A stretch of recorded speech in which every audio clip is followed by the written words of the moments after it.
Sir నమస్తే sir. నమస్కారం అండి. సార్ మన ప్రొటెస్ట్ లోపల 2800 మందికి సెంట్రల్ గవర్నమెంట్ అయితే కేసులు బుక్ చేయడం జరిగింది. వాళ్ళందరూ కూడా క్రిమినల్స్ అని చెప్పడం జరిగింది.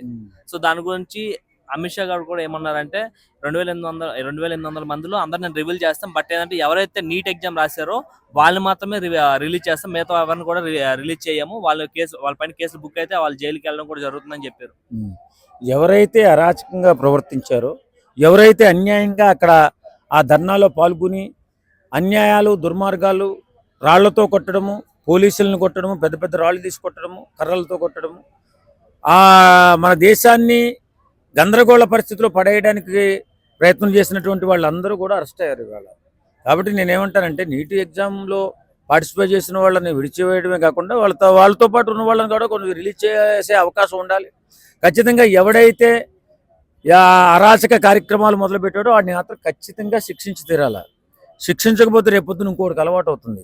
మన దేశం సుభిక్షంగా శాంతియుతంగా ఉండాలి అంటే మనం ఈ అరాచక శక్తుల్ని ఖచ్చితంగా నిలువరించలేకపోతే రేపొద్దున్న మన దేశం ఇబ్బందుల్లో పడే ప్రమాదం ఉంది. కాబట్టి అమిత్ షా గారు మాట్లాడిన మాటలో వాస్తవం ఉంది. ఎందుకంటే మరి అంతే కదా, ఇప్పుడు అరాచకం చేద్దామనేటటువంటి కుర్రోళ్ళు ఎవరైతే ఉన్నారో వాళ్ళని మాత్రం ఖచ్చితంగా శిక్షించి తీరాలి. ఎవరైతే అన్యాయం అయిపోయారో వాళ్ళకు మాత్రం ఖచ్చితంగా భరోసా కల్పించాలి. ఎలాంటి ఇబ్బంది లేకుండా వాళ్ళని మాత్రం రిలీజ్ చేయాలి. అయితే ఏదైతే జంతర్ మంతర్ జరిగిన ప్రొటెస్ట్ అలానే ఇప్పుడు జార్ఖండ్ లో కూడా వీళ్ళు అలా చేద్దామని చెప్పి కొంతమంది వెళ్ళేసి మళ్ళీ అక్కడ కూడా మాట్లాడడం జరిగింది. ఆయిషా అని చెప్పి ఒక అమ్మాయి, నేహా ఆయిషా అని చెప్పి ఒక అమ్మాయి వెళ్ళింది.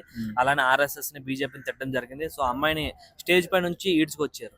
దానికి ఏం చెప్తారు? తప్పనిసరిగానండి. ఇప్పుడు ముందు మన దేశాన్ని మనం గౌరవంగా మాట్లాడాలి. మన దేశం అభివృద్ధి కోసం మనం ప్రయత్నం చేయాలి. మన దేశ సాంప్రదాయం, సంస్కృతి, మన దేశం గౌరవాన్ని నిలబెట్టే విధంగా మాట్లాడాలి తప్ప ఇష్టానుసారంగా దేశం గురించి తక్కువ చేసి మాట్లాడి, దేశ నాయకుల గురించి తక్కువ చేసి మాట్లాడి, పెద్ద పెద్ద పదవుల్లో ఉన్న వాళ్ళని తక్కువ చేసి మాట్లాడి మీరు ఏ సమాచారం ఇద్దామని మాట్లాడుతున్నారు? మీకైనా బాధ ఉంటే, ఇబ్బంది ఉంటే ధర్నా చేసుకోవచ్చు, తప్పలేదు. ఈ కారణం చేత మనం ధర్నా చేస్తున్నామని.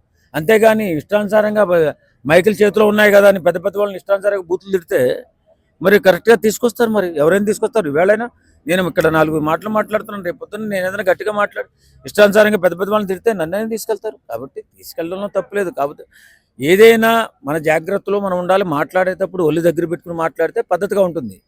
అంతే తప్ప మనకు నోరు ఉంది కదా అని మన అదే ప్రకటన స్వేచ్ఛ ఉందని కానీ ఇష్టానుసారంగా మాట్లాడితే దోలు తీరిపోద్ది. కాబట్టి అలాంటి వాళ్ళని అరెస్ట్ చేయాలి. మన దేశాన్ని అగౌరవపరుస్తూ మాట్లాడే ప్రతి ఒక్కరూ కూడా దుర్మార్గులే. కాబట్టి వాళ్ళందరినీ అరెస్ట్ చేయాలి. Thank you sir. Thank you.